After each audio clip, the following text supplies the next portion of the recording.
అన్న నమస్తే అన్న. ఏం పేరు అన్న? వెంకటేష్. ఎక్కడ ఉంటారు? బీబీ నగర్, యాదాద్రి భువనగిరి జిల్లా.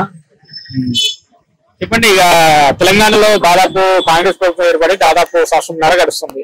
ఎట్లా అనిపిస్తుంది? అక్కడక్కడ ఉప ఎన్నికలు కూడా రాబోతుంది.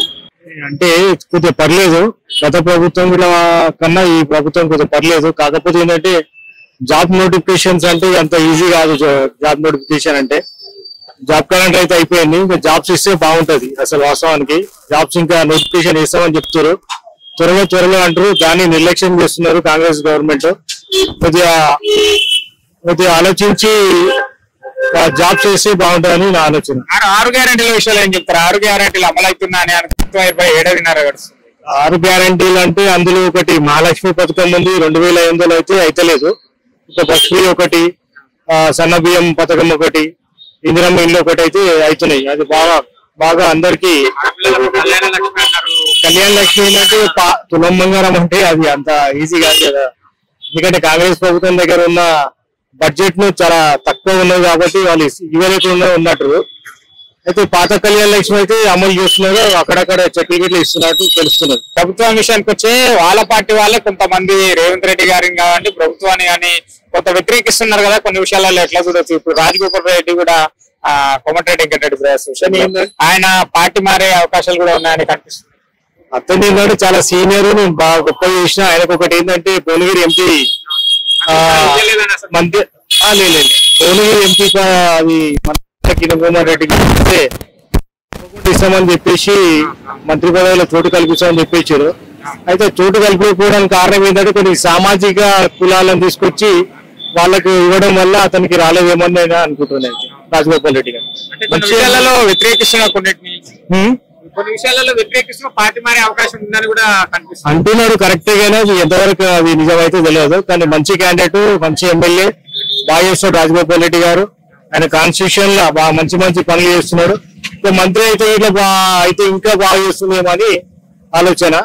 ప్రతిపక్ష పార్టీ గురించి ఏం చెప్తారన్న? బీఆర్ఎస్ బీజేపీ విలీనం కాబోతుందని చెప్తున్నారు ఒకవైపు, కేసీఆర్ అరెస్ట్ కూడా జరగబోతుందని. అంటే దానిపైన విలీనం కావచ్చు, ఎందుకంటే బీఆర్ఎస్ పార్టీ అన్ని స్కామ్స్ చేసింది. ఆ స్కామ్స్ వల్ల కొలాప్స్ అయ్యే ప్రమాదంలో ఉన్నది బీఆర్ఎస్ పార్టీ కాబట్టి అందులోకి ఇట్లా వెళ్ళిపోయి వేరే పార్టీలో కూడా జాయిన్ అవుతున్నారు ఇప్పుడు. దానికి ఒకటి ఏంటంటే కవిత ఇట్లా వేరే కుంపడి పెట్టడం వల్ల అట్లా చాలా బీఆర్ఎస్ పార్టీ నష్టపోతున్నది. అయితే కేసీఆర్ గారు ఏంటంటే ఇక ఫామ్ హౌస్ గా పరిమితం అయిపోయాడు. అట్లా ఈ బీఆర్ఎస్ క్యాడర్ అంతా దిగజారిపోతున్నారు. అంటే దిగజారిపోవడం అంటే కొద్ది తగ్గేసి గవర్నమెంట్ పార్టీ అయితే ఉన్నదా రేవంత్ రెడ్డి గారి ఆధ్వర్యంలో జైన్ అవుతామని ఇట్లా చాలా మంది ఆలోచిస్తారు. కొద్దిగా బయటికి రావట్లేదు లేదు, కొద్దిగా ఇంకా చాలా అట్లా చేస్తున్నారని నేను అనుకుంటున్నట్లు. అంటే ఇది ఏమైనా బీజేపీ కలిసి వచ్చే అంశమా? ఒకవేళ బీఆర్ఎస్ నిజంగానే బీజేపీలో విలీనం అయితే భవిష్యత్తులో తెలంగాణలో బీజేపీ పార్టీ అధికారంలోకి వచ్చే అవకాశం ఏమైనా? బీజేపీ పార్టీ ఒక హైదరాబాద్ లోనే బాగున్నది బీజేపీ పార్టీ. మిగతా గ్రామీణ విలేజ్లలో మాత్రం అంత లేదు అసలు. ఆ బీజేపీ పార్టీ ఏంటంటే వాళ్ళు ఏదో ఒక పెద్ద పోస్టులకే పరిమితం అవుతారు, కానీ విలేజ్లకు వచ్చి జిల్లా కేంద్రంలోకి వచ్చి ఒక జెడ్పీటీసీని గెలిపించుకోలేని పరిస్థితులు ఉన్నారు, ఎంపీటీసీని గెలిపించుకోలేని పరిస్థితులు ఉన్నారు, సర్పంచ్ని గెలిపించుకోలేని పరిస్థితులు చాలా ఉన్నాయి. ఏదో అక్కడక్కడ ఒక్కటొక్కటి తప్పించి వేరే అయితే లేదు. నాయకత్వం ఇంకా బలపడితే బాగుంటుంది ఏమనిపిస్తుంది. ఏం చెప్తారు? గత ప్రభుత్వానికి ఈ ప్రభుత్వానికి డెవలప్మెంట్ విషయంలో ఏమైనా తేడా కనిపిస్తుందా ఆ బీఆర్ఎస్ కి కాంగ్రెస్? బీఆర్ఎస్ ప్రభుత్వం ఏంటంటే బీఆర్ఎస్ ప్రభుత్వంలో కొద్దిగా ఏంటంటే